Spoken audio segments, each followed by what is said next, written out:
पता है मिंती, पूरे हफ्ते मैं इस दिन की छुट्टी का इंतजार करता हूँ। क्या बताऊँ, ऑफिस के काम के दबाव में एकदम दम सा घुटने लगता है। सिर्फ तुम्हारे साथ इस नदी के किनारे थोड़ी शांति से बात करने के लिए मैं इस दिन को गिनता रहता हूँ कि अब आएगा अब आएगा। और आज देखो आ गया। वो तो होगा ही, छुट्टी का दिन होगा तभी तो मुझसे मिल पाओगे, इसलिए तुम छुट्टी के दिन का इंतजार करते हो। मैं जानती हूँ कि तुम मुझसे कितना प्यार करते हो, इसलिए मुझे भी इस बारिश के दिन तुम्हारे साथ रहना बहुत अच्छा लगता है। ए मिंती, मैं तो सोच रहा हूँ कि इस बार बारिश में ही हम दोनों शादी कर लेते हैं। अरे यार, और कितने दिन हम इस तरह छुप छुप कर मिलते रहेंगे बताओ भला। दोनों परिवारों के बीच बात हो चुकी है, अब बस हाथ पीले ही होना तो बाकी है। और इस सुहाने मौसम में ही हमारी नई जिंदगी की शुरुआत हो तो हाँ, कितना अच्छा लगेगा। क्या कहती हो? मुझे ये कीचड़ और पानी बिल्कुल पसंद नहीं है। बारिश के मौसम में शादी होगी तो चारों तरफ सिर्फ कीचड़ और पानी होगा, सबको आने में परेशानी होगी। उससे अच्छा होता अगर शरद ऋतु की सुंदर धूप में काश के फूलों के बीच शादी होती तो कितना अच्छा लगता, बताओ। ओफो बाबा, कीचड़ और पानी से डरने से कैसे चलेगा। हमारा प्यार तो इस बारिश की तरह पवित्र और सुंदर है ना। देख, मैं चाहता हूँ कि हमारी शादी के दिन भी ऐसी ही झमाझम बारिश हो, एकदम ताबड़तोड़ बारिश, मूसलाधार बारिश। हम दोनों बारिश में बैठे रहेंगे और जरूरत पड़ी तो तैरते हुए बारिश में शादी करेंगे। सोच के देखो, तैरते हुए हम फेरे ले रहे हैं, बीच में दिया जल रहा है, आग जल रही है। तुम्हारी हर बात में सिर्फ रोमांस ही रहता है सुमन। हकीकत के बारे में सोचो, इस बारिश के दिन दुल्हन बनकर आना कितनी बड़ी आफत है। लेकिन अगर तुम चाहो तो मैं किसी भी परिस्थिति में तुम्हारा हाथ थामने के लिए हमेशा तैयार हूँ। ये हुई ना प्यारी लड़कियों वाली बात। तुम्हारी ये बात मुझे बहुत अच्छी लगी बेटी। तो ठीक है, अगले महीने ही शादी का दिन हम पक्का कर लेते हैं। हमारे ऑफिस के बड़े साहब को भी न्योता देना है, उन्होंने हमारी शादी में जरूर आने के लिए कहा है, तो उनको तो बताना पड़ेगा। हाँ, माता पिता से बात करके कोई अच्छा सा दिन देख लो, लेकिन शादी की दावत बहुत अच्छी होनी चाहिए। सब लोग खाकर तारीफ करें, खासकर बकरी के मटन का भुना एकदम मजेदार होना चाहिए। वो सब जिम्मेदारी मेरी है, खाने में कोई कमी नहीं होगी। गांव के सभी लोग पेट भरकर मटन और चावल खाएंगे, ठीक है। अरे बाप रे बाप, कैसी हवा चल रही है। चलो चलो चलो, बारिश बढ़ रही है, छाता ठीक से पकड़ो, नहीं तो दोनों भीग जाएंगे और बुखार हो जाएगा।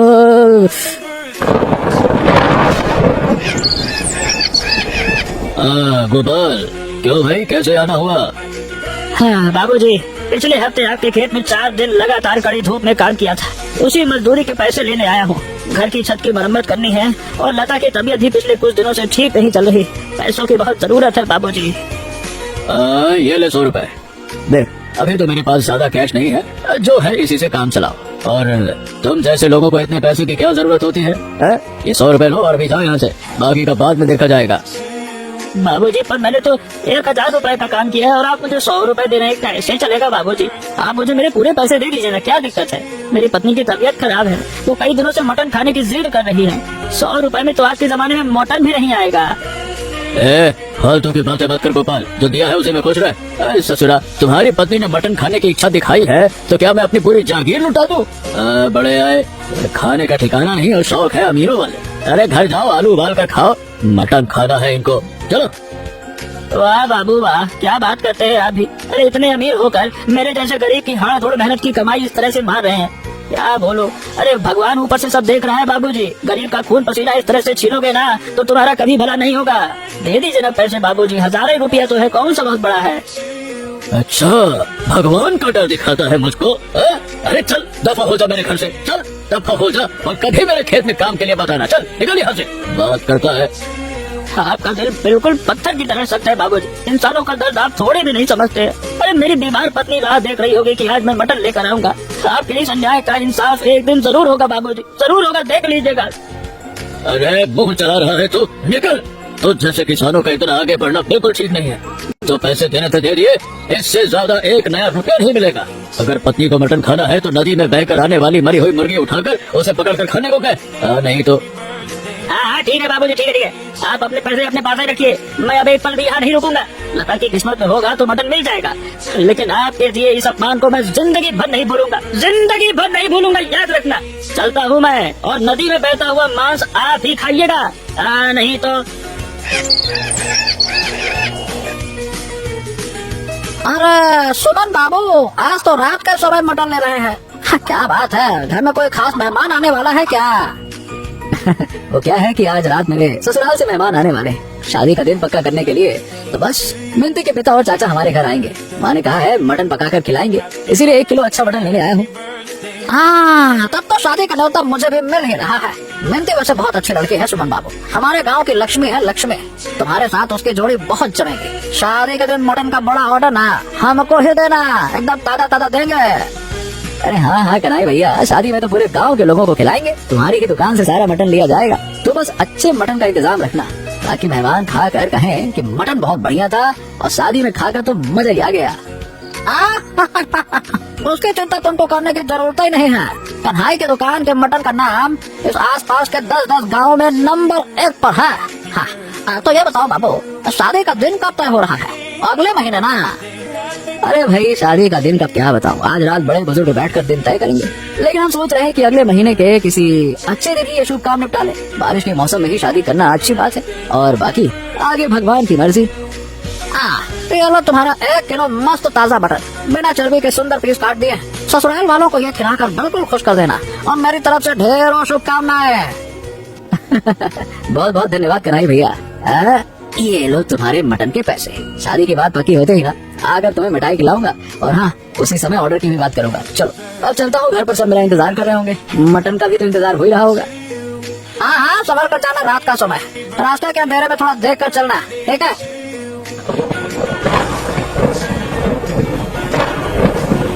अगर मटन होता तो मैं चावल खा लेती।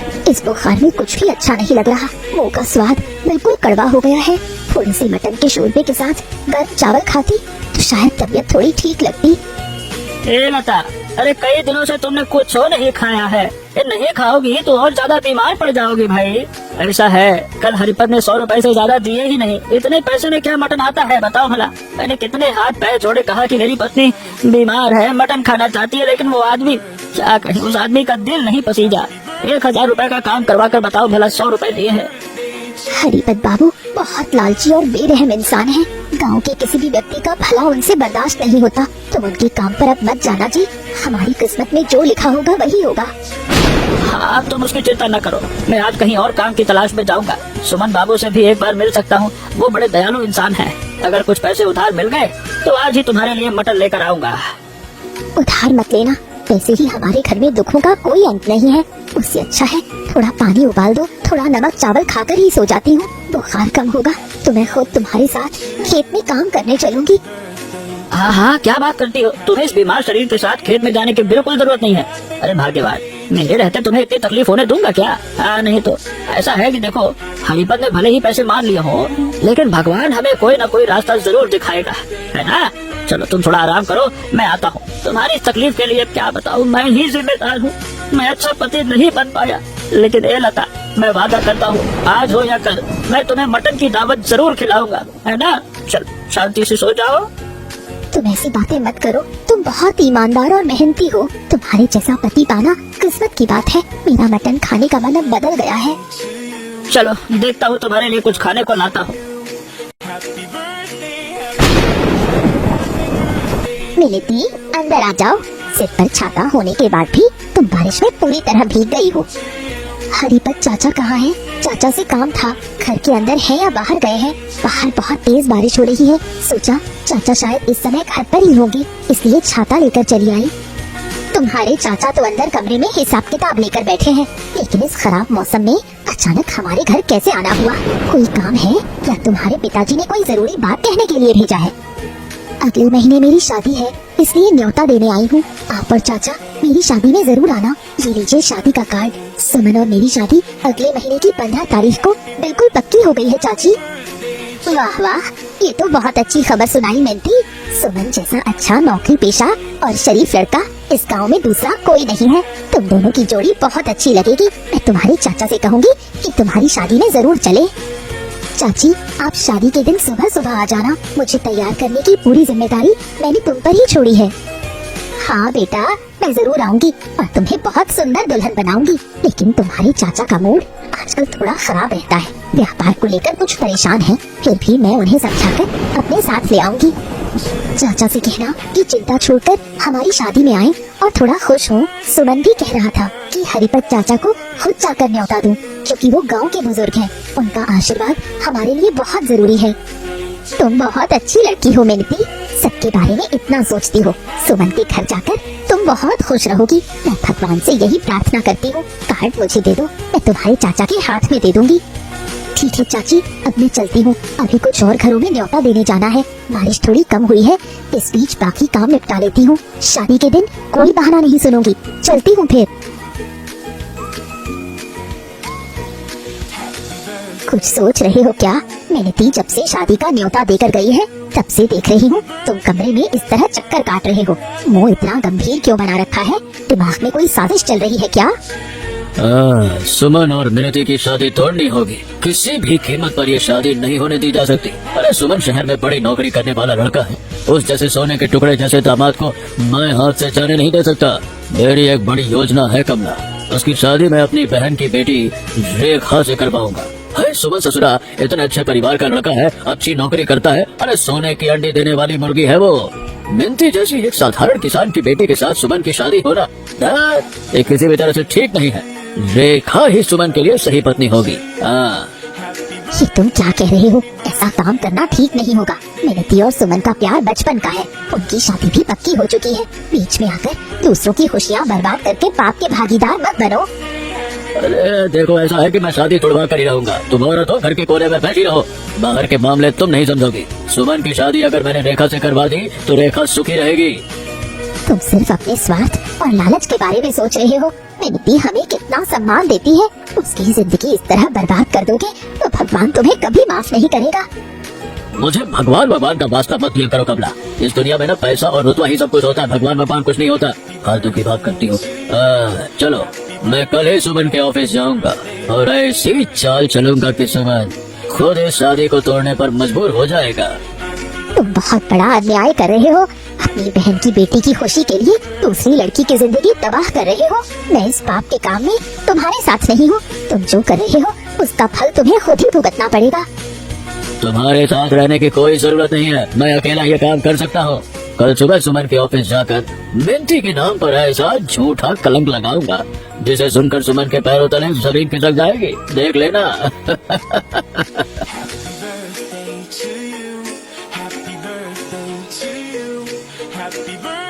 अरे हरिपत चाचा, प्रणाम प्रणाम प्रणाम।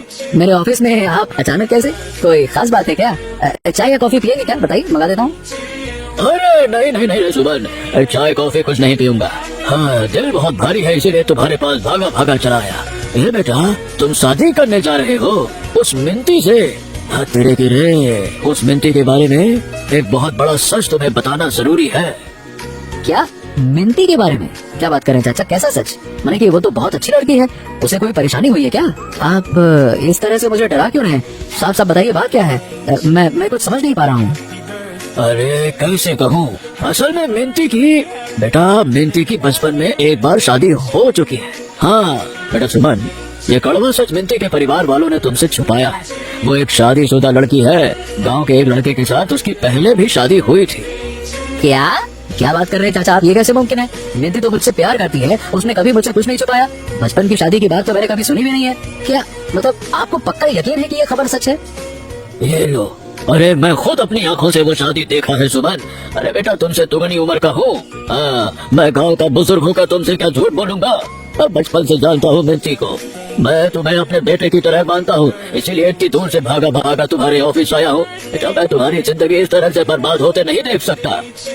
क्या बात कर रहे हैं काका? मुझे तो यकीन नहीं हो रहा है। मिनती मेरे साथ ऐसा धोखा कर सकती है? वो तो कॉलेज में पढ़ती है, इतनी शाली लड़की है।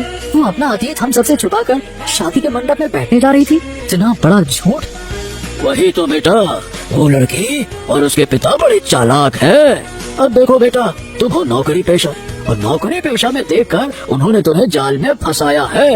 अब देखो, हमारा काम था तुम तक संदेश पहुंचाना। अब आके तुम फैसला करो, ऐसी झूठी और धोखेबाज लड़की को तुम अपने घर की बहू बनाओगे क्या है?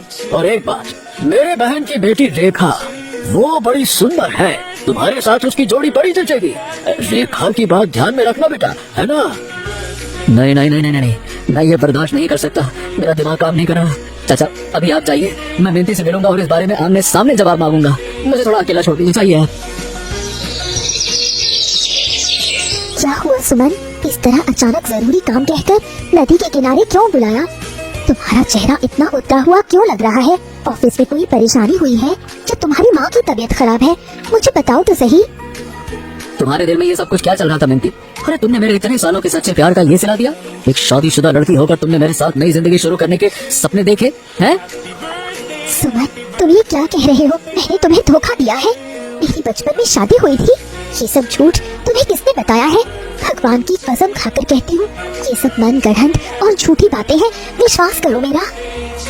हरिपत चाचा ने खुद मेरे ऑफिस आकर ये बात कही है और तुम पूछती हो क्या क्या क्या क्या? अरे वो हमारे दुश्मन नहीं है जो झूठ बनाकर बातें बोलेंगे। उन्होंने खुद तुम्हारी शादी देखी है और तुम अब भी अपना गुनाह मानने से इनकार कर रही हो। कब तक झूठ बोलोगी? अरे बोल दो, सच बोल दो। हरिपत चाचा एक नंबर के दुष्ट इंसान है। उन्होंने हमारी शादी तोड़ने के लिए ये घटिया साजिश रची है। तुम उनकी बातों में आ गई सुमन, लेकिन मेरे इतने सालों के प्यार पर तुम्हें जरा भी भरोसा नहीं हुआ। हाँ हे भगवान, तब मुझे माफ कर दो मिंती। मैं गुस्से में बिल्कुल अंधा हो गया था। हरिपत चाचा का नाटक देखकर मैं सच और झूठ का फैसला कर ही नहीं पाया। तुम उस जैसे लालची इंसान की बात सुनकर मेरे चरित्र पर उंगली उठा रहे थे सुमन। मेरा दिल फटा जा रहा है, लेकिन मैं खुश हूँ कि तुम्हें आखिरकार समझ आ गया। हरिपत चाचा ने ऐसा क्यों किया मुझे नहीं पता। मैं जानता हूँ उन्होंने ऐसा क्यों किया। वो अपनी बहन की बेटी से मेरी शादी करवाना चाहते, लेकिन उनकी ये घटिया चाल में कामयाब होने नहीं दूंगा। रुक जाओ, मैं अभी उनके घर जाकर उन्हें सबक सिखाता हूँ। उन्होंने सोचा कैसे ऐसे कि वो तुम्हारे बारे में कुछ भी बोलेंगे और मैं मान लूंगा। अभी जाता हूँ मैं। अरे बिंती, बेटा सुमन, तुम दोनों एक साथ मेरे घर पे? हाँ तो सुमन, क्या तुमने बिंती का असली रूप जानकर शादी तोड़ दी? और देखो बेटा, मैंने तुम्हें तो पहले ही सावधान किया था कि ये लड़की ठीक नहीं है। सुबह संभाल कर बात कीजिए हरिपत चाचा। आपकी सारी घटिया साजिश और झूठ को मैंने पकड़ लिया है। कैसे इंसान हैं आप, बेकार इंसान। आपने अपने स्वार्थ के लिए मिंती के नाम पर इतना बड़ा झूठा कलंक लगा दिया। कैसे कर सकते हैं आप ये? उम्र का लिहाज है? बात करते थोड़ी सी भी शर्म नहीं आई ये सब बोलते हुए, झूठ बोलते हुए? चाचा आप मेरे पिता की उम्र के हैं। गांव के बुजुर्ग होकर आपने एक लड़की के चरित्र के साथ ऐसा घटिया खेल खेला। मैंने कभी आपका कोई नुकसान नहीं किया, फिर क्यों हमारी शादी तोड़ना चाहते थे? मुझे माफ कर दो बेटा मिंती, मैं लालच में अंधा हो गया था। सुमन की नौकरी और घर देखकर मेरे मन में पाप आ गया था। सोचा था तुम्हारी शादी टूटेगी तो मेरी बहन की बेटी की किस्मत खुल जाएगी। मैं पापी हूँ, पापी, मुझे माफ कर देना, माफ कर देना। आप सिर्फ गुनहगार नहीं है चाचा, आपने इस गांव के सभी लोगों के भरोसे का अपमान किया है। ताकत के घमंड में आपने गरीब किसान गोपाल काका की मेहनत के पैसे भी मार लिए। क्या है यही बड़प्पन है आपका? है यही अमीरी है? बोलिए। मैंने सच में बहुत बड़ी गलती की है सुमन। तुम दोनों का ये पवित्र प्यार देखकर मेरे अंदर का इंसान जाग गया। मैं ठीक है, मैं गोपाल के सारे पैसे आज ही वापस कर दूंगा और तुम्हारी शादी मैं खुद अपने सामने खड़े होकर करवाऊंगा। चाचा जब आप अपनी गलती समझ गए हैं तो हम मन में कोई मैल नहीं रखेंगे। इंसान से गलती हो ही सकती है, लेकिन उस गलती को सुधारना ही असली इंसान की पहचान है। आप अच्छे बन जाएं, बस यही हम चाहते हैं। तुम दोनों सच में बहुत बड़े दिल वाले हो। मुझ जैसे गुनाहगार को भी तुम लोगों ने इतनी आसानी से माफ कर दिया। बच्चों, मैं कल से ही तुम्हारी शादी की तैयारियां अपने जिम्मे लेता हूँ और गोपाल को बुलाकर उसकी मजदूरी भी वापस करूँगा। हाँ। ए गोपाल अंदर आओ भाई। देखो भाई, उस दिन मैंने तुम्हारा बहुत अपमान करके तुम्हें भगा दिया था। गुस्से में और पैसों के घमंड में मैंने तुम्हें मतलब बहुत सारी फिजूल बातें सुनाई, तुम्हें सही मजदूरी नहीं दी। मुझे माफ कर दो भाई। ये लो तुम्हारे पैसे। हैं? ये क्या बाबूजी, आप मुझे खुद बुलाकर पैसे दे रहे हैं और माफी मांग रहे हैं? मुझे तो अपने कानों पर यकीन नहीं हो रहा। आप गांव के इतने अमीर आदमी होकर मेरे जैसे गरीब के सामने हाथ जोड़ रहे हैं। ये बाबूजी ये अरे पैसे और ताकत के घमंड में मैं अंधा हो गया था रे गोपाल, लेकिन सुमन और बिंती ने मेरी आंखें खोल दी। ये लो तुम्हारे काम के पूरे 1000 रुपए और साथ में 1000 रुपए और बोनस दे रहा हूँ। लता के मटन के लिए उसको ले जाकर खिला देना। बाबूजी आपकी ये दया मैं जिंदगी भर नहीं भूलूंगा। भगवान आपका भला करे बाबूजी, आप सच में बहुत अच्छे इंसान हैं, बहुत अच्छे इंसान। हाँ, भला तो भगवान तुम जैसे लोगों का करे गोपाल। तुम जैसे ईमानदार लोगों को तकलीफ देकर मैंने बहुत बड़ा पाप किया। आज के बाद इस गांव में किसी गरीब पर अत्याचार नहीं होगा। मैं खुद सबके साथ खड़ा रहूंगा। हाँ, मैं आज ही कन्हैया की दुकान से मटन लेकर जाऊंगा बाबूजी। लता से कहूंगा कि हरिपत बाबू अपनी गलती समझकर ये पैसे दिए और अलग से मटन खाने के लिए दिए। वो सुनकर तो बड़ी खुश हो जाएगी। हाँ, और सुनो, सुमन और मिंदी की शादी में तुम सब जरूर आना। मैं खुद उस शादी के खर्च का एक बड़ा हिस्सा दे रहा हूँ। उत्सव बहुत धूमधाम से होगा बेटा। हम जरूर आएंगे बाबूजी। गांव के हर घर में खुशियों का माहौल है। अब आपका ये बदलाव देखकर पूरा गांव आपकी तारीफ कर रहा है। चलिए मैं चलता हूँ बाबूजी, लता की दवाई और मटन खरीद कर लौटूंगा। हाँ, लता की तबीयत ठीक हो जाए तो उससे कहना कि एक दिन मेरे घर पर आकर कमला से मिले। तुम लोग खुश रहोगे तभी मेरे मन का ये पाप का बोझ थोड़ा हल्का होगा भाई। माँ, शादी की तैयारियां तो लगभग पूरी हो चुकी हैं। कन्हैया को मटन का ऑर्डर दे दिया है। हरिपत चाचा ने खुद जाकर हलवाई और टेंट वाले को तय कर दिया है। फूल वाला हो गया, ये मैट वाला हो गया, टेंट वाला हो गया। चलिए सब हो गया है। वैसे हरिपत चाचा सच में हमारे लिए बहुत मेहनत कर रहे हैं, क्यों माँ? हाँ रे सुमन, हरिपत इंसान इस तरह बदल जाएगा ऐसा किसी ने कभी सोचा भी नहीं था। विनिति की किस्मत बहुत अच्छी है। वो हमारे घर की लक्ष्मी बनकर आ रही है। पूरा गांव अब इस शादी के लिए बेताब है। लेकिन माँ, एक बड़ी समस्या हो गई है। शादी के दिन मौसम विभाग की जो रिपोर्ट देखी है ना, उसके मुताबिक बारिश होने की संभावना है। अब ये बताओ, इस बारिश में लोग आकर बैठेंगे कैसे? मैं तो यही सोच रहा हूँ। भगवान पर भरोसा रखो बेटा, वो जो करते हैं अच्छे के लिए ही करते हैं। इतना बड़ा उत्सव जब चारों तरफ है तो थोड़ी बहुत बारिश हमारी खुशियाँ खराब नहीं कर पाएगी। तुम बस अपनी शादी की तैयारियों पर ध्यान दो, बाकी सब देखा जाएगा। सुमन, तुम्हारी शादी के दिन होने वाली बारिश के लिए मैंने एक बहुत बढ़िया इंतजाम किया है। नदी के घाट पर मेरी जो बड़ी नाव है ना, उसे मैं मस्त सुंदर तरीके से सजाकर मंडप बना रहा हूँ। क्या? तैरते हुए घर में शादी का इंतजाम?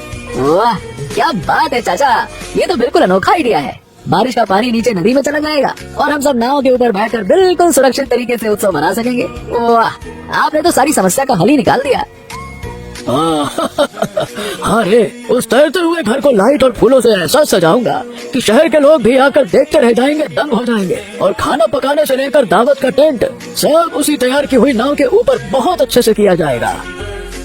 भाई साहब, आप हमारे लिए जो कर रहे हैं उसका कर्ज हम कभी नहीं चुका पाएंगे। हमारे बेटे की शादी ऐसे अनोखे तरीके से होगी, ये तो हमने सपने में भी नहीं सोचा था। हाँ गोपाल काका, सुमन बाबू की शादी के लिए हरिपत बाबू ने एक साथ 100 किलो मटन का ऑर्डर दिया और सारे पैसे उन्होंने एडवांस में दे दिए। मुझे तो खुशी हो रही है कि इतना बड़ा ऑर्डर पहली बार मिला है। हाँ रे कन्हैया, हरिपत बाबू अब पहले जैसे बेरहम इंसान नहीं रहे। उनका दिल बिल्कुल सोने जैसा खरा हो गया। उन्होंने मुझे भी शादी की देखरेख के लिए काफी पैसे दिए। लता भी आज बहुत खुश है। हाँ, और लता काकी का बुखार कैसा है? उस दिन तो सुना था कि मटन का शोरबा पीकर उनकी तबीयत थोड़ी ठीक हुई। अब क्या वो पूरी तरह से स्वस्थ हैं? शादी के दिन काकी को बिल्कुल नई साड़ी पहन कर आना होगा। अरे लता तो अब बिल्कुल ठीक हो गई है कन्हैया। मटन का शोरबा पीकर उसके मुंह का स्वाद वापस आ गया और हरिपत बाबू ने अपने हाथों से लता के लिए सुंदर साड़ी भेजी है। लता तो बहुत खुश है, खुशी के मारे रो पड़ी थी उस दिन। वाह, सुनकर ये दिल भराया काका। तो शादी का इंतजाम नदी के ऊपर तैरते हुए घर में हो रहा है। ऐसी शादी तो हमारे गांव में पहले कभी ना हुए। नाव पर खड़े होकर मैं मटन खाऊंगा एकदम मस्त। हाँ कन्हैया, हरिपत बाबू ने अपनी बड़ी वाली नाव को बिल्कुल राजमहल की तरह सजा दिया। देखो चारों तरफ रंग बिरंगी लाइट, फूल की खुशबू, टेंट। अरे ऐसा लगता नहीं है कि नाव है, ऐसा लगता है कि महल है। नदी का किनारा एकदम मस्त महक रहा है खुशबू से। कल रात पूरा गांव उसी तैरते हुए घर में जाकर एक साथ खाना खाएगा। हाँ, बिल्कुल छोटे बकरे का नरम मटन दूंगा ताकि मुंह में डालते ही घुल जाए। सुमन बाबू और मिंती दीदी के इस शुभ शादी में कोई कमी नहीं रहनी चाहिए किसी भी कीमत पर। क्यों गोपाल बाबू? हाँ तुम सही कह रहे हो कन्हैया। हमारे गांव के 2 बच्चों की शादी है। हम सब मिलकर कल साथ में जश्न मनाएंगे। अच्छा चलो अब घर चलते हैं। कल सुबह जल्दी उठकर फिर से नदी के घाट पर जाकर हरिपत बाबू के काम में हाथ बटाना है। चल। मिंती, देखो ये हमारा तैरता हुआ घर कितना सुंदर लग रहा है। तुम तो बारिश के कीचड़ और पानी से डर रही थी और ये देखो नदी के ऊपर नाव के घर में बैठकर हम कितने सुकून से और मस्त शाही अंदाज में एक हो गए। सच में सुमन, मैंने तो सोचा भी नहीं था कि हरिपत चाचा हमारे लिए इतने सुंदर और आलीशान तैरते हुए घर का इंतजाम करेंगे। चारों तरफ की रोशनी और नदी के पानी की आवाज से हमारी शादी आज बिल्कुल परियों की कहानी जैसी लग रही है। हाँ, तुम दोनों जिंदगी भर ऐसे ही हंसते रहो, खुश रहो बेटा। तुम्हारी ये शादी देखकर ही मेरे जिंदगी के सारे पाप धुलकर साफ हो गए। तुम लोग खुश रहोगे तो इस बूढ़े हरिपद की आत्मा को शांति मिलेगी। मेरा आशीर्वाद तुम्हारे साथ है बेटा। हाँ बेटा मिनती, सुमन का हाथ थामकर तुम हमारे गांव का नाम रोशन करोगी। और उस हलवाई ने जो मटन बनाया है उसकी खुशबू से तो पूरा तैरता हुआ घर ही महक रहा है। सब लोग उंगलियां चाट चाट कर खा रहे हैं। उस पर फिर से सुमन बाबू की शादी की दावत। हलवाई ने पूरे दिल से ये मटन तैयार किया है। वाह, ऐसा स्वाद जिंदगी में पहले कभी नहीं चखा। लता के चेहरे पर आज कितने दिनों बाद इतनी सुंदर मुस्कान देख रहा हूँ। वाह।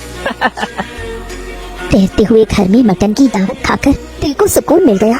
इतने दिनों के बुखार की थकान और वो भूख की तकलीफ सभी पल में दूर हो गई। ऐसे सुंदर माहौल में बैठकर मटन और चावल खाने का आनंद ही कुछ और है। मन भर गया। लता काकी, आप पेट भर मटन खाइए, कोई शर्म मत कीजिएगा। बर्तन में अभी भी बहुत सारा मटन बाकी है। आज हमारी खुशी का दिन है। गाँव का एक भी इंसान भूखा घर नहीं लौटना चाहिए। हाँ काकी, गोपाल काका से कहो थोड़ा और मटन ले ले। हमने अपनी नई जिंदगी की शुरुआत की है। सब लोग हमारे लिए दुआएं कीजिए।